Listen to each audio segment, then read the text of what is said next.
आप सब लोगों को मेरा नमस्कार। जय श्री महाकाल, जय माँ काली। मैं आप सब लोगों को और एक नए वीडियो में स्वागत करता हूँ। बहुत सारे साधकों का रिक्वेस्ट था कि आचार्य जी आप भूतनी साधना के ऊपर कुछ विषय प्रकाश करें या फिर भूतनी साधना के ऊपर अपना कुछ अनुभव आपके पास है तो प्रकाश करें। तो हमारे एक गुरु भाई से हमने ये अनुभव प्राप्त किया है, तो ये अनुभव आज आप सब लोग को हम सुनाने वाले हैं तथा इस अनुभव से आपको पता चल जाएगा कि भूतनी साधना करनी चाहिए नहीं चाहिए, अगर कर रहे हैं तो क्या आवश्यक है क्या नहीं। तो वीडियो को अंत तक बने रहिए ताकि आप सभी लोगों को समझ आए कि भूतनी साधना कितनी रिक्सी हो सकती है और इसमें क्या क्या आपका पार्ट्स रहता है वो आपको समझ आ जाएगा। तो चलिए शुरू करते हैं आज के वीडियो को। वीडियो शुरू करने से पहले मैं आपसे लोगों को बता दूं कि जैसे आप सब लोग जानते हैं कि महाशिवरात्रि आने वाली है। शाक्य और जो शैव परंपरावादी लोग हैं इनके लिए ये महारात्रि मानी गई है। तो इस शिवरात्रि में साधकों के लिए, गृहस्थ साधकों के लिए, जो लोग साधारण साधक हैं उन सब के लिए एक विशिष्ट प्रकार की तांत्रिक साधना लेके आ रहे हैं हम, जो कोई भी आसानी से कर सकता है। इस साधना का नाम है सात्विक पंचमुंडी साधना। नाम आपको लग रहा होगा कि 5 मुंडों की आवश्यकता होगी, लेकिन ऐसा नहीं है। इस साधना बिल्कुल सात्विक है और ये साधना हर कोई व्यक्ति आसानी से कर सकता है। सारा डिटेल्स आपके स्क्रीन पे आ जाएगा, आप देख लीजिए। जिन लोगों को करना है डिस्क्रिप्शन में और हमारे जो पिन कमेंट में टेलीग्राम ग्रुप का लिंक मिल जाएगा, जाके उधर ज्वाइन होइए। ज्वाइन करने के बाद मेरे को पर्सनल मैसेज कीजिए, आप सभी लोग पेमेंट कीजिए। इसका जो शुल्क है वो 1200 रुपये रखा गया है तथा केवल ये जगदम्बा के आदेश से करवाया जा रहा है ये साधना, और केवल 12 लोगों को ही करवाया जाएगा। 12 लोगों से ज़्यादा किसी को और नहीं करवाया जाएगा। ओके, तो 12 लोगों को करवाया जाने वाला है। तो ये साधना तो सभी साधक ध्यानपूर्वक जिनको करना है वो लोग हमसे कॉन्टैक्ट करके ये साधना कर सकते हैं। 12 लोगों से ज़्यादा लोगों को नहीं करवाया जाएगा। जल्दी रजिस्ट्रेशन कर लें सभी। तो अब शुरू करते हैं हम अपने वीडियो को। तो काशी के पास एक गांव था और उस गांव में एक देव बोल के एक बंदा था, वो रहता था।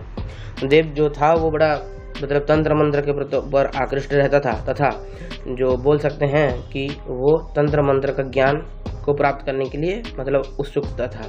वो एक ब्राह्मण कुल से भी होने का कारण उसका क्या होता था, उसका जनेऊ संस्कार तो हुआ नहीं था क्योंकि उसके कुछ समय पहले ही बचपन में ही उसके मम्मी पापा गुजर गए थे। तो अब वो चाचा चाची के पास रह के जो अपना कुछ दुकान लगाया था और वो दुकान भी संभालता तथा जब काशी के पास रहने के वजह से उधर साधु संत गुजरते रहते थे, तो साधु संतों की सेवा करता रहता और उनसे भगवत ज्ञान प्राप्त करता रहता। एक दिन क्या हुआ, नाथ पंथ के एक जो योगी है, नाथ पंथ के जो महात्मा होते हैं वो आए। तो महात्मा ऐसे ही गांव में टहल रहे थे, उनको देव मिला। तो देव ने महात्मा को प्रणाम किया और बोला कि बाबा जी आप इधर टहल रहे हैं।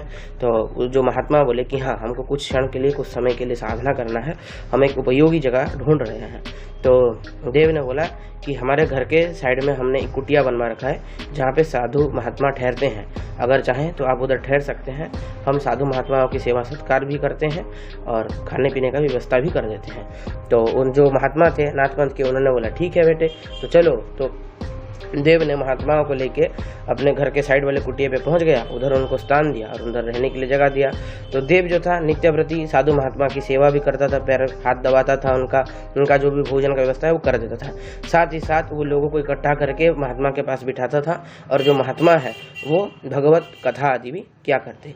धीरे धीरे लगभग 1 महीने के अंदर उसका जो बोलते हैं गाँव में प्रचार हो गया कि देव जो है वो एक नाथ पंथ के महात्मा की सेवा करता है और नाथ पंथ के महात्मा भगवत कथा करते हैं तथा देव इनका एक तरह से चेला बन चुका है बोल के। तो जब प्रचार हो गया तो इसकी भी समृद्धि बढ़ने लगी महात्मा के साथ। तो धीरे धीरे लोग आते गए, महात्मा अपनी साधना में लीन रहते थे, शाम को भगवत कथा करते थे और इसके साथ भी बातचीत किया करते। एक दिन बात करते करते अकेले महात्मा और जो देव बैठे थे, तो ये दोनों बात करते करते देव ने पूछ लिया कि जो महात्मा जी, ऐसा कोई आपके पास साधना है जिस साधना को करने के बाद मेरे को चमत्कारिक शक्तियाँ प्राप्त हो और शक्ति मेरे साथ हमेशा मेरे पास रहे। तो महात्मा ने बोला देखो बेटे, महाविद्या आदि और महाशक्तियों की साधना है जो किया जा सकता है, इसमें समय लगता है, अगर तुम करना चाहो बता सकते हैं हम। तो उन्होंने बोला, देव ने बोला कि देखिए महात्मा जी, मेरे को इतना समय नहीं चाहिए, जल्दी कोई सिद्ध हो जाए तो वो बताइए। तो महात्मा ने बोला देखो, ऐसे तो बस इतर योनि की शक्तियाँ होती हैं, भूत प्रेत पिशाचिनियाँ होती हैं और इनकी साधना बहुत भयंकर होती है। तो उनमें से बोला भूत साधना कैसे होती है? तो उन्होंने बोला भूत साधना कई प्रकार की होती है, जिसमें भूतनी साधना, प्रेत साधना आदि होती हैं। तो भूतनी जो जो है वो भूतनी, पितर और प्रेमिका फिर पत्नी रूप में साधक के साथ रह के उसको कई प्रकार की चमत्कारिक सिद्धियां देती है और ये शिव गणिका होती हैं। जैसे ये सुना देव ने, तो देव का एक मन में भाव आया कि भूतनी साधना को सिद्ध किया जाए क्योंकि ये जल्दी सिद्ध भी हो जाएगी।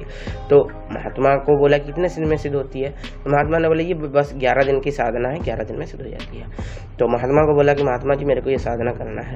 महात्मा जी बोले देखो बेटे, अब तुम ना ही दीक्षित हो, ना ब्राह्मण होने के बावजूद तुम्हारा जनेऊ संस्कार भी नहीं हुआ है, इसीलिए तुम ये साधना मत करो क्योंकि तुम्हारे लिए ये साधना हानिकारक हो सकती है। तो देव ने बड़ा जिद किया महात्मा के आगे और महात्मा की सेवा भी करता रहा। तो महात्मा बोले कि चलो तुम मेरी सेवा करते थे तो इसीलिए हम प्रसन्न हैं, तो हम तुमको ये साधना करवाएंगे, लेकिन कुछ वचन दो मेरे को। तो उन्होंने बोला क्या वचन दे महात्मा जी बताइए। तो उन्होंने बोला इसको केवल मित्र रूप में जागृत करोगे, इसके साथ किसी प्रकार का संबंध नहीं रखोगे, टाइम टू टाइम भोग दोगे और बस काम दो लेके इसको छोड़ दोगे। इतना अगर वचन देते हो मैं तुमको सिखाऊंगा साधना। तो देव ने वचन दे दिया कि हाँ सिखाएंगे। तो फिर जो महात्मा ने बोले कि देखियो अमावस्या के पहले दिन रात को जाके यानी कि चतुर्दशी के रात को जाके तुमको एक सुनसान से अगर पीपल का पेड़ है उस पीपल के पेड़ के नीचे का जड़ लाना है, उससे एक दिव्य और सुंदर उलग्न स्त्री की एक प्रतिमा बनानी है। वो प्रतिमा बना के उसको 8 पीपल के पत्तों के ऊपर स्थापित करके विधि पूर्वक उस भूतनी के नाम से प्राण प्रतिष्ठा करना है। ध्यान दीजिए मैं भूतनी का नाम नहीं बता रहा हूँ, कुछ ज्ञानी महापुरुष हैं उनको पता चल चुका होगा कि मैं किन भूतनी साधना के ऊपर बात कर रहा हूँ। तो अगर पता चल जाएगा अच्छी बात है, अगर नहीं पता चला तो जिनको पता चल चुका कॉमेंट में ना बताएं कोई भी, ओके। तो वो पीपल की प्रतिमा स्थापित करो, उसकी विधि पूर्वक भूतनी रूप में प्राण प्रतिष्ठा करके करो। इसमें मैं तुम्हारा सहायता कर दूंगा इस साधना को सिद्ध करने में। 11 दिन की साधना है और 11 दिन में तुमको टोटल रूप से तुमको 10,000 मंत्रों का प्रत्येक दिन रात को जाप करना है। ये जो जाप है ये तुम्हारा नित्यव्रती चलेगा रात को शाम को। इसमें मैं तुम्हारा हेल्प करूंगा, तुम ये साधना करना और मैं तुमको आगे रास्ता दिखाता रहूँगा। तो ये बोलने के बाद वो सारी सामग्री जो महात्मा ने बोला था तो देव ने इकट्ठा कर लिया और इकट्ठा करने के बाद देव क्या किया कि वो सब कुछ सामग्री लेके महात्मा के कुटिया में आ गया। कुटिया के साइड में और एक सुनसान जगह था, सुनसान जगह पे उसको स्थापित करके उधर वो बैठ गया और बैठने के बाद महात्मा ने सारा क्रिया वो देव को बताया और देव उसी हिसाब से क्रिया करके साधना शुरू किया। लगभग तीसरे दिन हुए थे, पहले 2 दिन तो कुछ अनुभव नहीं हुए, तीसरे दिन जब हुए थे तो वो अनुभव बहुत डराने वाले थे। तो क्या अनुभव हुआ था कि अचानक से जो देव बैठा था उसके पीछे से किसी ने हाथ मारा और उसके पीछे से अचानक से चला गया। तो ये अनुभव जब हुआ तो उसके थोड़े दूर ही वो जो महात्मा थे नाथ पंथ के वो बैठे थे, तो उनको भनक लग गई और उन्होंने इशारे में देव को कहा कि रुको अभी वो भूतनी आ चुकी है, ओके। और वो भूतनी को तुम शांतिपूर्वक अपना जाप कंप्लीट करो। जैसे ही उसने जाप कंप्लीट किया तो अचानक से क्या हुआ कि किसी के रोने की आवाज़ें आने लगी। तो उसको जो महात्मा थे, महात्मा ने बोला कि अभी उस भूतनी को शराब और वो जो मांस रखा है वो उसको भोग अर्पित करो। तो भोग जैसे ही अर्पित किया अचानक से थोड़ा टाइम के बाद देखा कि वो मांस और मदिरा उधर से गायब हो चुका है। ये उसके तीसरे दिन का अनुभव था। चौथे दिन उसको पीछे से किसी के रोने की आवाज़ और पायलों की आवाज़ आई। इस तरह से धीरे धीरे दिन बीतता गया। अब आ गया था आखिरी दिन। आखिरी दिन क्या हुआ कि जैसे ही जो देव था वो जाप कर रहा था, तो जाप करते करते अचानक से वो भूतनी उसके सामने आ गई। सामने प्रकट होने के बाद भूतनी ने कहा वचन दो, और वो उसके सामने खड़ी हो गई देव के आगे। तो महात्मा ने दूर से उसको बहुत मतलब एक तरह से आवाज़ देके बोला कि जाप कंप्लीट करो, नहीं तो अगर जाप के बीच में कुछ बोल दिया तो ये भूतनी तुमको मार देगी। तो विविध प्रकार के प्रलोभन दिया भूतनी ने वो देव को, लेकिन देव जाप कंप्लीट किया। कंप्लीट कराने के बाद ही भूतनी से बात किया और मित्र रूप में भूतनी को सिद्ध किया। विधि पूर्वक उसको भोग और मांस आदि का भोग देके, मदिरा आदि का भोग देके उसको मित्र रूप में उसने सिद्धि प्राप्ति की।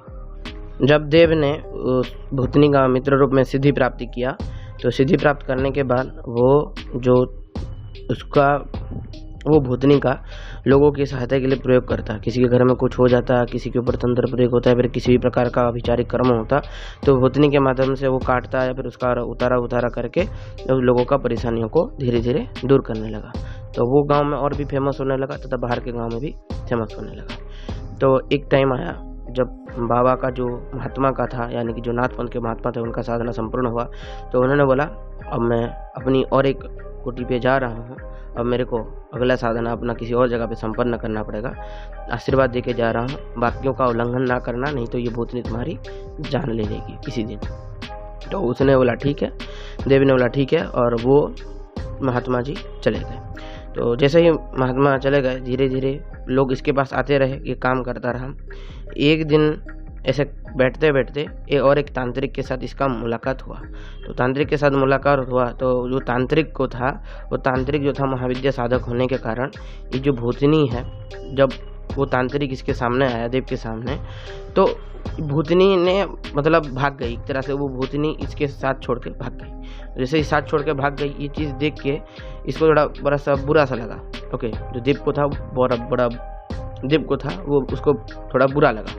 तो उसने फिर उसी रात को भूतनी को बुलाया और पूछा कि तुम क्यों भाग गई। तो उसने बोला कि मेरे पास इतनी क्षमता नहीं है कि मैं बड़ी महाशक्तियों का सामना कर सकूं या फिर उनके सामने खड़े हो सकूं। तो इसको थोड़ा बुरा लगा कि मेरी जो सिद्धि है ये इतना, इससे ज़्यादा कैसे नहीं है। मतलब एक तरह से बोले हैं तो लोगों का काम करते करते इसके अंदर एक ईगो आ गया कि मैं ही सबसे बड़ा हूँ और मेरे से कोई आज तक बड़ा तांत्रिक नहीं बना है। तो जब ईगो आ गया तो अब बात सवाल हो गई थी कि भाई ईगो की बात आ गई इसके सामने। तो फिर इसने पूछा भूतनी को कि कैसे तुम सबसे ज़्यादा ताकतवर हो सकते हो। तो भूतनी ने बोला कि अगर तुम मेरे को पत्नी रूप में सिद्ध कर लो तो मैं सबसे ज़्यादा ताकतवर हो जाऊंगी, तुम्हारी अर्धांगिनी बन के मैं सबसे ज़्यादा ताकत पा लूँगी। तो उसने बोला ठीक है, बताओ विधि किस तरह से किया जाए। तो उसने बोला पूर्णिमा की रात को स्मशान में जाके एक मंत्र भूतनी ने दिया, उस मंत्र का जाप चीता के सामने करो और उस चीता के सामने एक मांस का टुकड़ा, जो उसके साथ जो काले बकरे के कलेजा, शराब और कुछ मिठाई का भोग देना। उसी समय मैं तुमको आऊँगी फिर से और पत्नी रूप में उस समय तुम मेरे से वचन ले लेना। तो ये बोल के तो फिर वो गए। पूर्णिमा की रात आया और पूर्णिमा की रात जैसे भूतनी ने बोला था, देव ने उस तरह से शमशान में जाके चीता के सामने बैठ के उस मंत्र का जाप किया। बकरे का कलेजा, काले बकरे का कलेजा, मांस का टुकड़ा और शराब का भोग दिया। उसी समय भूतनी प्रकट हो गई और पत्नी रूप में सिद्धि के लिए भूतनी से जो देव ने वचन ले लिया। जैसे ही देव ने वचन लिया तो भूतनी एक दिव्य सुंदर सी स्त्री रूप में प्रकट हो गई और जो देव के साथ उधर ही शमशान मध्यस्थ होके उधर वो दोनों संभोग करने लगे। संभोग के बाद वो भूतनी एकदम मतलब एक सुंदर स्त्री के रूप में अब जो देव के साथ रहने लगी। धीरे धीरे इसका थोड़ा जो प्रख्याति था वो और बढ़ने लगा। लेकिन एक चीज़ देव के साथ बड़ा खतरनाक चीज़ हुआ कि धीरे धीरे इसका शरीर सूक्ष्म पड़ने लगा था। अगर बोल सके तो धीरे धीरे इसका शरीर में रोग व्याधियाँ जकड़ने लगी थी देव को। धीरे धीरे ये रोगों में ग्रस्त होता गया। एक समय आया ये अत्यधिक रोग में आ गया। तो जब अत्यधिक रोग हो गया तो भूतनी को इसने बुलाया और भूतनी को बोला कि आप ये मेरा रोग ठीक कर दीजिए। भूतनी बोला मैं रोग ठीक नहीं कर सकती। तो जैसे ही नहीं कर सकती बोला तो ये थोड़ा बहुत ज़्यादा गुस्सा हो गया और भूतनी को थोड़ा अनाप शनाप बोल दिया। जैसे ही अनाप शनाप इसने बक दिया और उसका भोग उस दिन नहीं दिया। बुलाने के बाद पत्नी रूप में सिद्ध किया और बुलाने के बाद जब इसका भोग नहीं दिया इसने, तो भूतनी ने इसको मारा और मार के जबरदस्ती इसके साथ संभोग किया। इसका शरीर पहले ही कमजोर हो चुका था, रोगग्रस्त होने के कारण इसका शरीर पहले ही कमजोर हो चुका था और भूतनी ने इसको मारा। और जैसे ही मारा तो ये एकदम बेहाल सा हालत हो गया और सारा इसका काम छूट गया। जो लोगों का हेल्प करता था वो भी छूट गया। लोग अब आना धीरे धीरे बंद कर चुके थे क्योंकि अब लोगों का काम भी नहीं होता था इसके पास। तो जैसे नहीं आते थे तो एक दिन ये ऐसे लेटा हुआ था, फिर जबरदस्ती भूतनी आई और इसके साथ संभोग करके चली गई। अब ये एक वितृष्णा और डिप्रेशन भाव में चला गया और इसने सुसाइड अटेम्प्ट करने की कोशिश की। तो जो इसके चाचा और चाची के साथ ही जो रहता था उसके साथ जो चाचा चाची ने एक बार इसको बचा लिया। लेकिन और एक दिन का था कि वो मतलब ऐसे चल रहा था, चलते चलते और डिप्रेशन का भाव में था। तो चलते चलते वो गिर गया और गिरने के बाद ऑन द स्पॉट उसकी डेथ हो गई। उसके मुंह से थोड़ा सा खून निकला और ऑन द स्पॉट उसकी डेथ हो गई। ये बात अब उसके जो महात्मा थे उस महात्मा को पता चली कि इसने वचन तोड़ा, इस प्रकार का हुआ।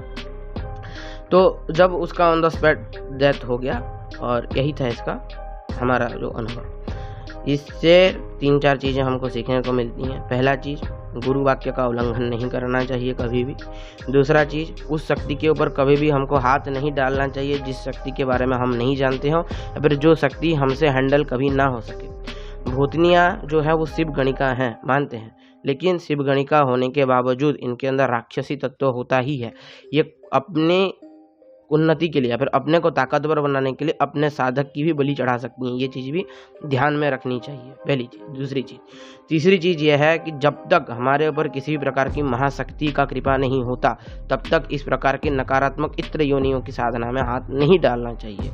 चौथी चीज़ या फिर हम बोलें आखिरी चीज़ कि ये साधनाएं तभी करनी चाहिए जब आपको महाशक्ति का प्रत्यक्ष कृपा प्राप्त हो चुका हो और आपके गुरु सानिध्य हो, और गुरु के वाक्यों को पूरी तरीके से मानते हुए हमको ये साधना आदि संपन्न करनी चाहिए। ये चीज़ का साधक हमेशा ख्याल रखें, नहीं तो इसी तरह से मृत्यु को प्राप्त हो सकते हैं। क्योंकि इसके साथ क्या हुआ, गुरु का वाक्य नहीं माना, पत्नी रूप में सिद्ध किया, पत्नी रूप में सिद्ध करने के बाद क्या हुआ, धीरे धीरे जो भूतनी है अपनी को ताकतवर बनाने के लिए इसका जो प्राण ऊर्जा खाने लगी, अर्धांगिनी बन गई थी, यानी कि पूरा आधा अंग हो चुकी थी इसके शरीर का। तो धीरे धीरे इसकी जो पूरी प्राण ऊर्जा है वो खाने लगी, वो खुद ताकतवर बनने के लिए। और जब खाने लगी तो इसके बस से बाहर हो गई और इसका कोई काम नहीं किया। फिर धीरे धीरे धीरे धीरे इसको जो भूतनी ने अपने जो रास्ते से पूरा निकाल दिया, फिर इसको मार के ले गई अपने साथ, अपनी सेविका बना के या फिर सेवक बना के। तो यही चीज़ होता है जब आपके साथ अगर कोई गुरु कृपा ना हो, प्रत्यक्ष भगवान की कृपा ना हो, या फिर आपकी इष्ट शक्ति का कृपा ना हो प्रत्यक्ष रूप से। तो ये चीज़ का ध्यान रखें, और जो भूतनी रूप में सिद्ध करना चाहते हैं अच्छे से कोई गुरु बनाए, और गुरु बना के आप गुरु के सानिध्य में रह के ये साधना सिद्ध कर सकते हैं, या फिर किसी महाशक्ति का प्रत्यक्ष कृपा प्राप्त कर लें, फिर जाके ये साधना आदि सिद्ध करें, तभी जाके ये शक्तियाँ आपके नियंत्रण में रहती हैं, तो ये आपको मार भी सकती हैं। तो यही था कुछ आज का वीडियो। जैसे मैंने आप लोगों को पहले बताया कि जिन लोगों को पंचमुंडी साधना करनी है, आप लोगों को स्क्रीन पे आ ही गया होगा, फिर से मैं डाल दूंगा कि पंचमुंडी साधना का क्या क्या फ़ायदा है, किस तरह से किया जाता है, कौन कौन कर सकता है। जो धर्म शुल्क 1200 रुपये है, डिस्क्रिप्शन में और पिन कमेंट में मेरा ग्रुप का लिंक मिल जाएगा टेलीग्राम का, ज्वाइन करके उधर से मेरे को पर्सनल मैसेज कीजिए। पर्सनल मैसेज करने के बाद मैं आपको QR कोड दूंगा, पेमेंट कीजिए, पेमेंट करने के बाद आपको जोड़ दिया जाएगा। केवल पहले 12 साधकों को ये साधना करवाई जाएंगी। 4-5 साधक पहले ही ऐड हो चुके हैं हमारे ग्रुप के, और जो भी ऐड होना चाहते हैं बाद में आप सब लोग हमारे साथ ऐड होकर वो साधना कर सकते हैं। केवल ही 12 साधकों को ही करवाया जा रहा है और जगदम्बा के आदेश से करवाया जा रहा है, ये चीज़ ध्यान दें। तो ये चीज़ इस प्रकार से है। अगर आप सब लोगों को आज का वीडियो अच्छा लगता है तो लाइक करें, शेयर करें, सब्सक्राइब करें। जो लोग नए हैं सब्सक्राइब करके घंटी वाला बेल आइकन ऑल पे सेट करें, ताकि मैं जो वीडियो अपलोड करूँ उसका नोटिफिकेशन आप सब लोगों तक पहले पहुँच जाए। और आपके पास अगर इसी प्रकार का कोई स्टोरी है या फिर कहानी है, अनुभव है, अपने साधना से रिलेटेड अनुभव भेजना चाहते हैं, प्रकाशित करवाना चाहते हैं, आपके स्क्रीन के आगे और डिस्क्रिप्शन में मेरा मेल ID मिल जाएगा, उधर से आप मेरे को मेल करके आप अनुभव प्रकाशित कर सकते हैं। जिनको बात करना है टेलीग्राम ग्रुप ज्वाइन करके मेरे साथ बातचीत कर सकते हैं। तो यही था कुछ आज का वीडियो। सभी को मेरा नमस्कार, जय श्री महाकाल, जय मां काली। मिलता हूँ आप सब लोगों को और एक किसी नए वीडियो में।